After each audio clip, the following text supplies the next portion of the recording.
하나님의 뜻으로 말미암아 그리스도 예수의 사도된 바울과 형제 디모데는 고린도에 있는 하나님의 교회와 또 온 아가야에 있는 모든 성도에게 하나님 우리 아버지와 주 예수 그리스도로부터 은혜와 평강이 있기를 원하노라. 찬송하리로다. 그는 우리 주 예수 그리스도의 하나님이시요 자비의 아버지시요 모든 위로의 하나님이시며 우리의 모든 환난 중에서 우리를 위로하사 우리로 하여금 하나님께 받는 위로로서 모든 환난 중에 있는 자들을 능히 위로하게 하시는 이시로다. 그리스도의 고난이 우리에게 넘친 것 같이 우리가 받는 위로도 그리스도로 말미암아 넘치는도다. 우리가 환난 당하는 것도 너희가 위로와 구원을 받게 하려는 것이요 우리가 위로를 받는 것도 너희가 위로를 받게 하려는 것이니 이 위로가 너희 속에 역사하여 우리가 받는 것 같은 고난을 너희도 견디게 하느니라. 너희를 위한 우리의 소망이 견고함은 너희가 고난에 참여하는 자가 된 것 같이 위로에도 그러할 줄을 알미라. 형제들아, 우리가 아시아에서 당한 환난을 너희가 모르기를 원하지 아니하노니 힘에 겹도록 심한 고난을 당하여 살 소망까지 끊어지고 우리는 우리 자신이 사형 선고를 받은 줄 알았으니 이는 우리로 자기를 의지하지 말고 오직 죽은 자를 다시 살리시는 하나님만 의지하게 하심이라. 아멘. 이 시간 우리에게 하나님 말씀을 전해주시는 목사님은 화곡 순복음교회 담임 목사님이시고 서울 남부 지방의 지방회장으로 섬기고 계신 우리 김병철 목사님이십니다. 이제 목사님 나오실 때 우리 하나님께 영광 올려드리면서 목사님 환영합니다. 사랑합니다. 큰 박수로 모시겠습니다. 할렐루야.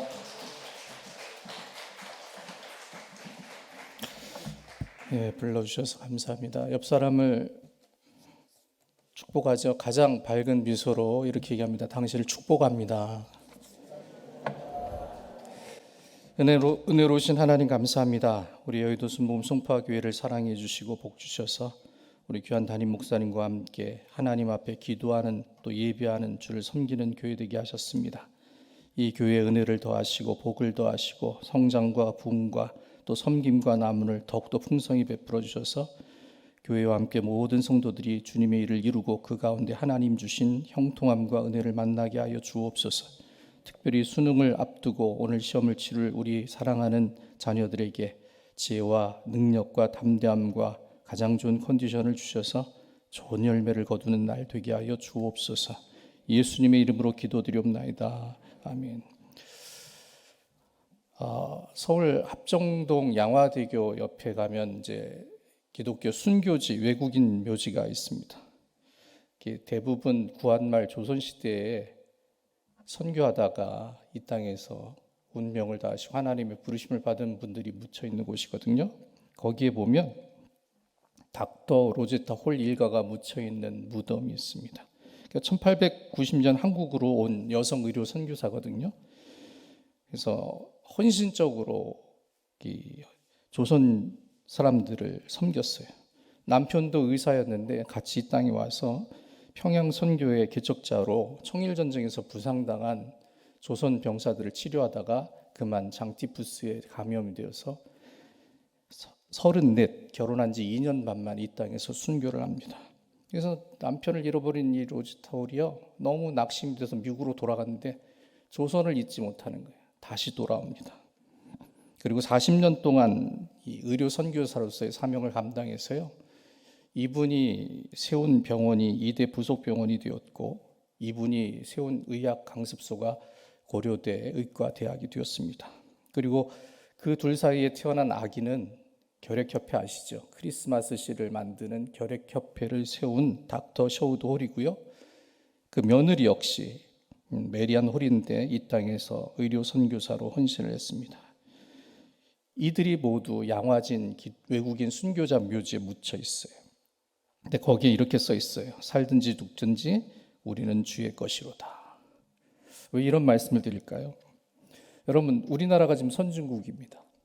일본이 배 아파가지고 한국은 이제 다 끝났다라고 막 배 아픈 소리를 하고 있을 정도로 우리나라가 많이 발전했어요. 유엔 개발 기금이 작년에 우리나라를 선진국이라고 이미 공포를 했죠. 그런데 가만히 생각해 보면 이 대한민국이 경제 개발이 잘 돼서 교육열이 높아서 부지런한 국민성 때문에 이러한 성과를 이루게 되었을까요, 여러분? 여러분, 저는 그렇게 생각하지 않습니다. 복음을 전하기 위해 이 땅에서 죽음까지 무릅쓴 이와 같은 선교사들이 있었기 때문에 오늘의 이 나라가 세워진 거라고 저는 생각합니다. 가만히 생각해 보면 중국을 보면 쉽게 알 수가 있어요. 세계 2위의 경제 대국이고 군사력도 미국과 러시아 다음에 강한 나라인데 어느 누구도 중국을 선진국이라고 얘기하지 않습니다. 선진국은 경제력도 군사력도 외교력도 아니라는 거죠. 앞서는 나라라면 국민성이 또 문화가 좀 달라야 합니다. 외국 사람들이 우리나라에 놀라면 뭘 가장 신기하게 여기죠? 모르죠.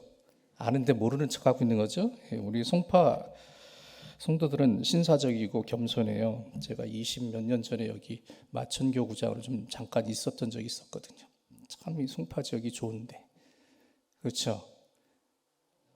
뭐 싫으면 관두세요. 뭐 기독교는 다수결로 결정하는 곳이 아닙니다. 외국 사람들이 우리나라에 오면은 발전된 건물, 시설, 교통망을 보고 놀라는 것도 있지만 카페 가서 핸드폰 놓고 노트북 놓고 화장실 가는 걸 제일 신기하다고 생각을 해요. 유럽 사람들은요, 절대로 두 손에 짐을 들고 길을 걷지 않는데요. 100% 소매치기 당한답니다. 우리나라는 너무 정직하다는 거예요. 어떻게 이렇게 안전할까? 사람들이 물건을 잃어보면 되찾아주고 아니면 안 가져가고 CCTV가 많아서 그럴까요? 아니죠. 그건 아닙니다. 우리나라는 정말 달라요. 6.25 전쟁이 끝난 지 70년이 넘었는데도 아직도 그 참전한 나라들을, 참전 용사들을 생각하고 코로나 때는 마스크 보내주고 또 참전 용사의 가족들을 한국에 초청해서 질병까지도 치료해주는 사업을 계속적으로 이어가고 있습니다. 자기의 부모나 형제나 친척들이 한국전쟁에서 죽은 것을 자기 나라는 잊고 있는데 한국에 오면 전쟁기념관에 이름이 새겨져 있는 것을 보고 깜짝 놀란다고 하죠. 민족성이 좋아서 과연 이런 것이 우리나라에 남아있을까요? 교육열이 높기 때문일까요? 아니면 대학 진학률이 세계 최고인 교육 시스템을 갖고 있기 때문일까요? 이것들로는 설명이 안 됩니다. 여러분, 우리나라 사람들의 마음밭이 좋아진 이유는 이 땅에 그리스도의 복음이 전해졌기 때문입니다. 그리고 믿음으로 은혜의 복음을 계속해서 전파해 나갔기 때문에 우리 안에 문화와 국민성이 달라졌기 때문이죠. 사람을 바꾸는 것은 교육이 아닙니다. 사람을 바꾸는 것은 복음입니다. 고린도전서 5장 17절에 말씀하죠. 그런즉 누구든지 그리스도 예수 안에 있으면 새로운 피조물이라 이전 것은 지나갔으니 보라 새 것이 되었도다. 그래서 사람이 바뀌게 되는 것이 복음인데요. 여러분, 사람 바뀔 때 무엇이 달라져요? 예수 안 믿는 남편이 교회 다니기 시작하면 뭐가 달라지죠? 여러분, 말이 달라집니다. 말씀새가 달라지죠? 예? 이탈리아 사람들은 노래를 잘하는 그런 언어 구조를 가지고 있고 프랑스 사람들은 사랑 또 시를 노래할 만한 언어를 가지고 있다고 하죠. 독일은 철학을 위한 말이고 영어는 사업과 비즈니스를 위한 말이라고, 일본어는 속내를 모르니까 외교하기에 참 적합한 말이라고 합니다. 예, 한국말의 특징은 어디 있을까요? 한국말의 특징은요, 정확히 뒷담화에 있어요. 그렇죠? 교회에서도 얼마나 재밌습니까? 남 얘기하는 거. 그렇죠? 저는 우리 성도들한테 그래요. 예, 철야 예배 새벽 기도 와서 회개 기도할 때는 큰 소리를 하면 안 된다고. 옆 사람이 듣고 그 다음날 교회 다 퍼진다고. 그런데 그리스도인이 되면 그 말이 달라집니다. 그리스도인이 말하는 것에는 뚜렷한 특징이 있습니다. 복음과 은혜가 그 입술로 고백이 되기 때문이죠. 그래서 그리스도의 말은 복음으로 말미암은 은혜를 전하는 데 중점을 두게 됩니다. 바울 서신을 보면 항상 그래서 은혜를 강조하죠. 예배의 마지막 순서인 축도도요, 주 예수 그리스도의 은혜와 하나님의 사랑과 성령의 교통하심이 너희 무리와 함께 있을지어다. 고린도전서 13장 13절의 근거에서 합니다. 그래서 바울은 항상 문안 인사와 더불어 은혜를 얘기합니다. 그리고 축복합니다. 예수 그리스도를 통해서 하나님의 주권적인 은혜가 교회를 잉태했고, 그리고 그 교회에 나타나는 5가지 은혜가 있다라고 오늘 본문을 통해서도 말씀하고 있죠. 먼저 5절에 보면 그리스도의 고난이 우리에게 넘친 것 같이 우리가 받는 위로도 그리스도로 말미암아 넘치는도다 말씀하고 있죠. 여러분, 우리 삶이 얼마나 고달픕니까? 전쟁터와 같은 싸움을 매일매일 살아갑니다. 그런데 그 고달픈 삶에 우리에게는 그리스도의 위로가 있습니다. 두 번째는 그리스도는 우리가 그리스도를 증거하는 일에 견고히 서게 만들어 주신다는 거죠. 6절에 말씀하고 있어요. 우리가 환난 당하는 것도 너희가 위로와 구원을 받게 하려는 것이요, 우리가 위로를 받는 것도 너희가 위로를 받게 하려는 것이니 이 위로가 너희 속에 역사해 우리가 받는 것 같은 고난을 너희가 견디게 하느니라. 환난이 이어질 때 그리스도인은 그 안에서 견딜 수 있는 그리스도의 위로를 만나게 된다는 것이죠. 그리고 복음을 위해, 주님을 위해 사는 사람들에게 이 고통을 견딜 수 있는 힘이 나타나게 된다는 겁니다. 그리고 세 번째는 그리스도를 기다릴 수 있는 은사를 베풀어 주신다는 거예요. 7절에 이렇게 말씀합니다. 너희를 위한 우리의 소망이 견고함은 너희가 고난에 참여하는 자가 된 것 같이 위로에도 그러한 줄 알미라. 여러분, 우리에겐 소망이 있거든요. 근데 그 소망이 미래를 긍정적으로 바라보게 합니다. 그래서 소망을 가진 사람은 그 소망이 자기를 부끄럽게 하지 않습니다. 소망이 있기 때문에 지금을 이겨나가는 거예요. 네 번째는 심판의 때에 예수님 앞에서 허물이 없는 자로 설 수 있게 된다는 것이 우리의 노력의 결과가 아니라는 겁니다. 예수님께서 우리를 하나님 앞에 흠없이 설 수 있도록 주권적인 은혜를 주셨죠. 그래서 8절에 말씀합니다. 형제들아, 우리가 아시아에서 당한 환난을 너희가 모르기를 원하지 아니하노니 힘에 겹도록 심한 고난을 당하여 살 소망까지 끊어지고, 주님을 위해 죽도록 고생했는데 그 노력 때문에 구원의 은혜를 받은 것이 아니라는 거예요. 오직 주님의 은혜 때문이라는 거죠. 그래서 바울의 유명한 고백이 있죠. 내가 나 된 것은 오직 하나님의 은혜로라. 다섯 번째는요, 하나님께서는 우리를 그리스도와 친밀하게 사귀고 연합하게 해주십니다. 9절에 말씀합니다. 우리는 우리 자신이 사형 선고를 받은 줄 알았으니 이는 우리로 자기를 의지하지 말고 오직 죽은 자를 다시 살리시는 하나님만 의지하게 하심이라. 왜 죽을 것 같은 환경에서 죽지 않고 살아나올까요? 그것은 하나님을 의지하게 하시는 예수 그리스도의 은혜가 있기 때문입니다. 십자가 구속의 은총이 나에게 임하기 때문입니다. 우리는 거기에서 인생의 성취와 행복, 최종적인 승리를 만나게 됩니다. 우리가 가진 믿음도 하나님이 은혜로 주신 겁니다. 우리는 믿음으로 결단해서 그리스도를 만나고 크리스찬이 되었다라고 생각하죠. 하지만 믿음도 우리 의지로 이루어진 것이 아니죠. 믿음은 인간 의지의 결단이 아니죠. 믿음도 하나님이 주신 은혜예요. 객관적으로 이해되고 그것에 대해 우리가 이성적으로 동의하는 것이 믿음이 아니죠. 믿음은 내가 결정해서 얻어지는 것이 아니라 하나님이 주시는 거예요. 그래서 데살로니가 3장 2절에 말씀합니다. 믿음은 모든 사람의 것이 아니니라. 우리가 결정해서 믿음 생활하는 것이 아니라 믿음이 하나님이 내 마음속에 역사해 주셔서 하나님을 만날 만한 마음으로 만들어 주셨기 때문에 내가 주님의 자녀로 들어오게 된 거죠. 그래서 믿음을 가지고 생활할 때 우리가 종국적으로 느끼는 것이 이것이 전부 다 하나님의 은총 때문이구나, 이것을 깨닫게 돼요. 그래서 하나님의 은혜가 임해서 믿음을 결단하는 자리에 저와 여러분들이 존재하게 된 겁니다. 그래서 믿음은 들음에서 나는 것이고 들음은 그리스도의 말씀으로 말미암게 되는 거죠. 근데 여러분, 하나님의 말씀 속에는 심판과 분노와 저주의 말씀만 있는 것이 아니라 사실은 은혜가 가득히 채워져 있습니다. 우리가 그 말씀을 듣고 무엇을 만납니까? 은혜를 만납니다. 그 말씀으로 믿음이 만들어집니다.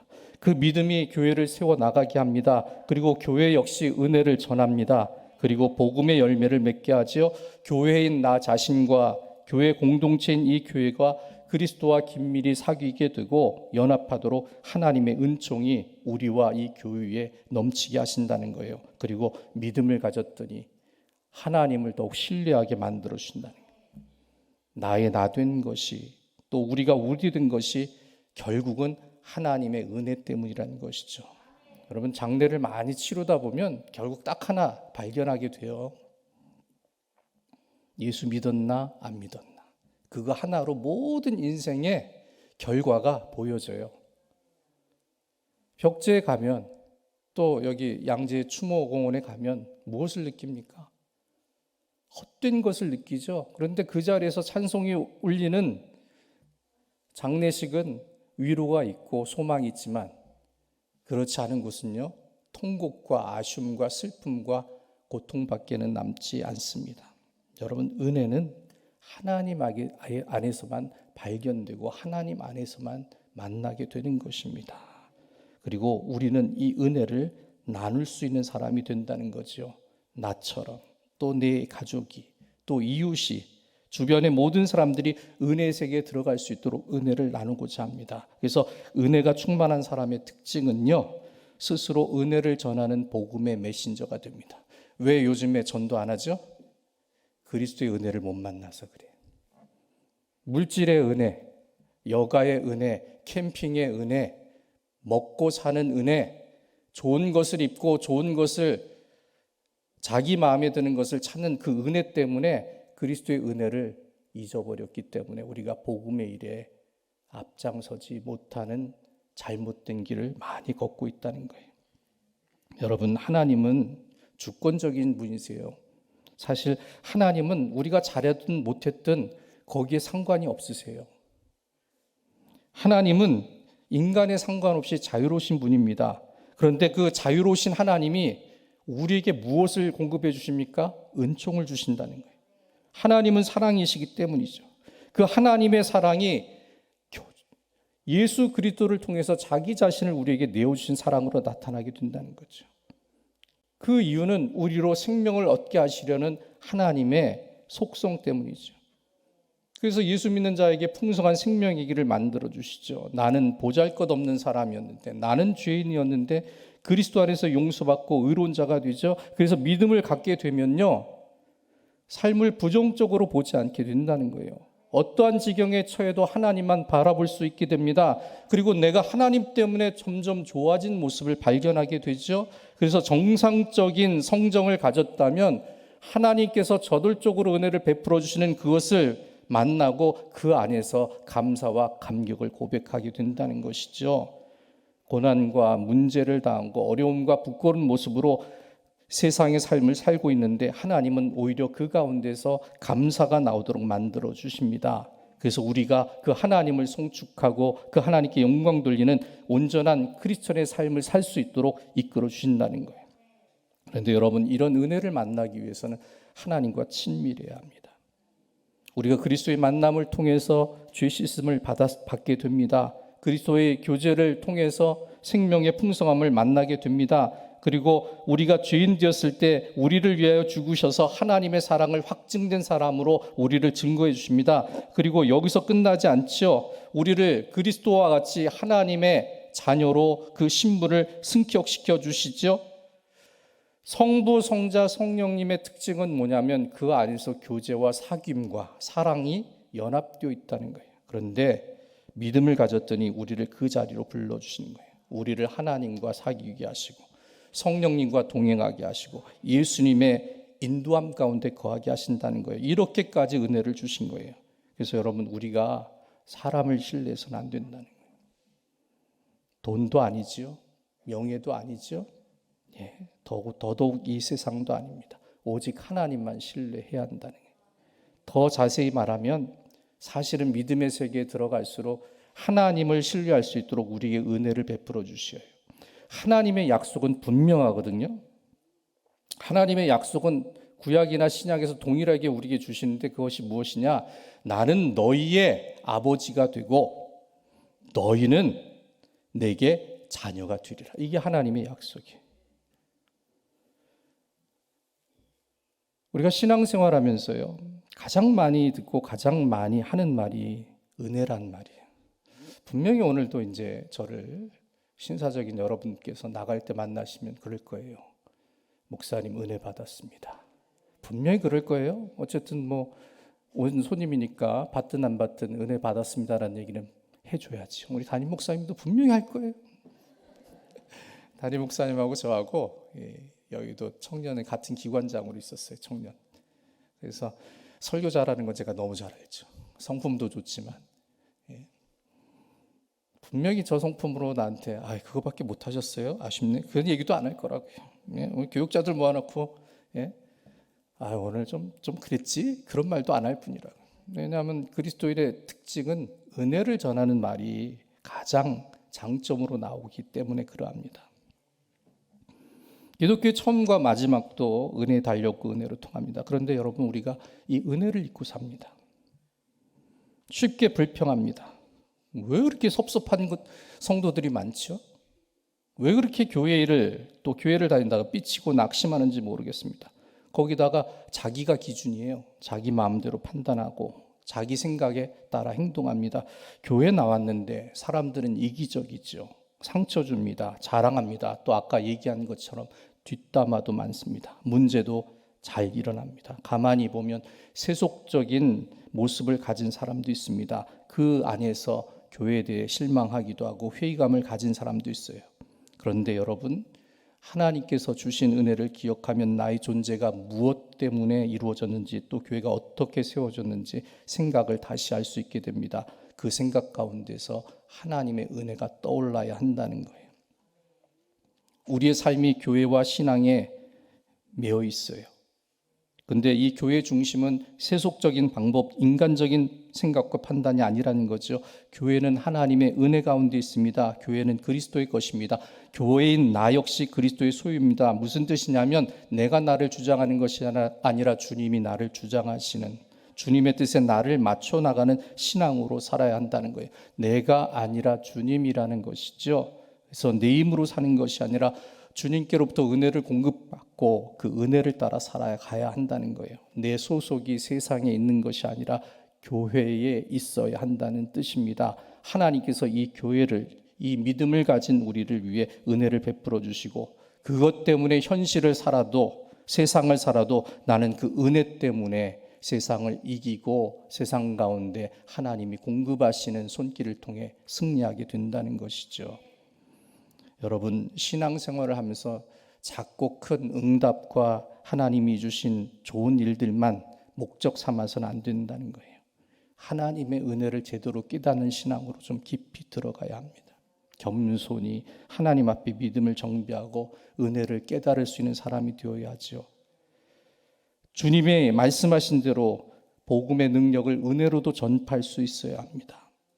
샘 곁에 있는 나무가 무성한 가지를 담장 밖으로 뻗을 수 있는 것은 하나님이 공급하시는 샘물이 끊임없이 멈추지 않고 공급되기 때문이죠. 우리도 똑같아요. 하나님의 공급을 받아서 고난과 장벽과 문제의 담장을 뛰어넘는 가지를 뻗어서 열매를 받기까지 전할 수 있는 샘 곁에 자리한 나무가 되어야지요.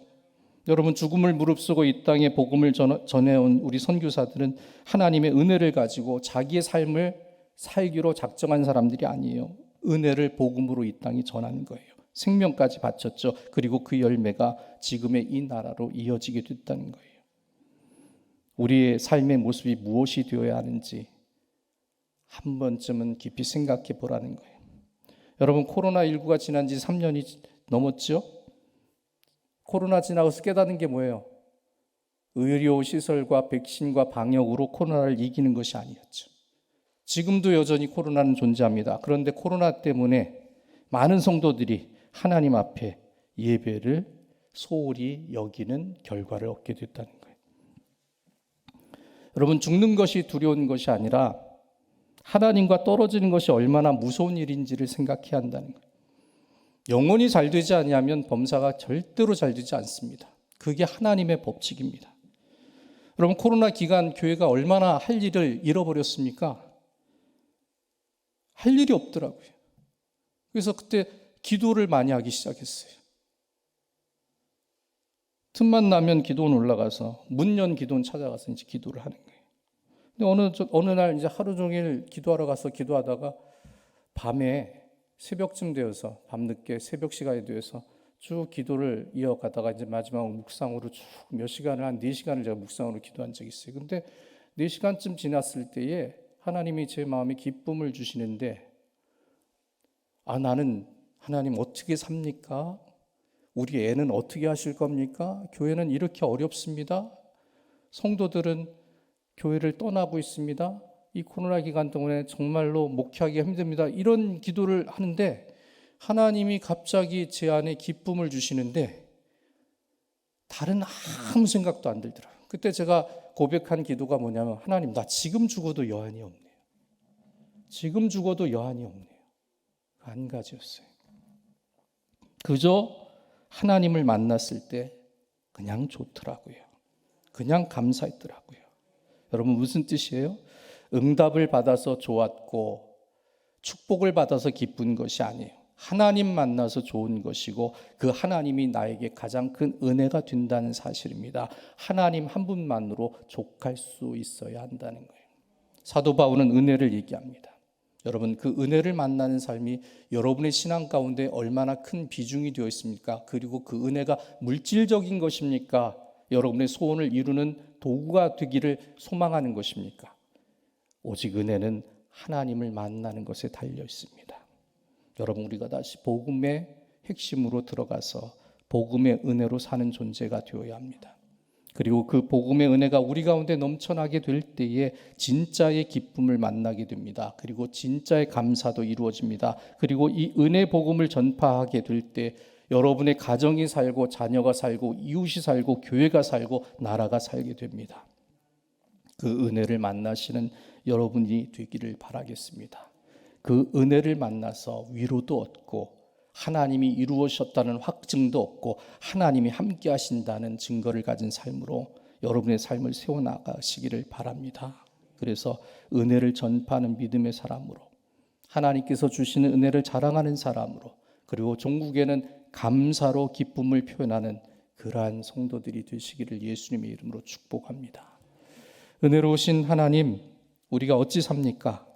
하나님, 우리는 물질로 사는 자들이 아닙니다. 우리는 건강함으로 육체적으로 사는 사람도 아닙니다. 오직 하나님의 은혜로 삽니다. 그 은혜와 동행하는 믿음이 되게 하여 주셔서 나의 나된 것이 오직 하나님의 은혜 때문에 되었다는 고백이 나타나게 하여 주시고 그 은혜를 가지고 주와 동행하여 세상 가운데 빛처럼 소금처럼 살게 하시고 주님의 은혜를 전파하는 복음의 메신저로서 주님의 나라를 구하는 믿음의 삶을 살게 하여 주옵소서. 그리할 때 우리 가진 은혜가 더욱더 풍성히 임하고 그 은혜를 통하여 하나님의 기적과 하나님의 능력을 나눠주고 또 베풀고 전파하는 승리의 삶을 살아가게 하여 주옵소서. 예수님의 이름으로 기도드리옵나이다. 아멘.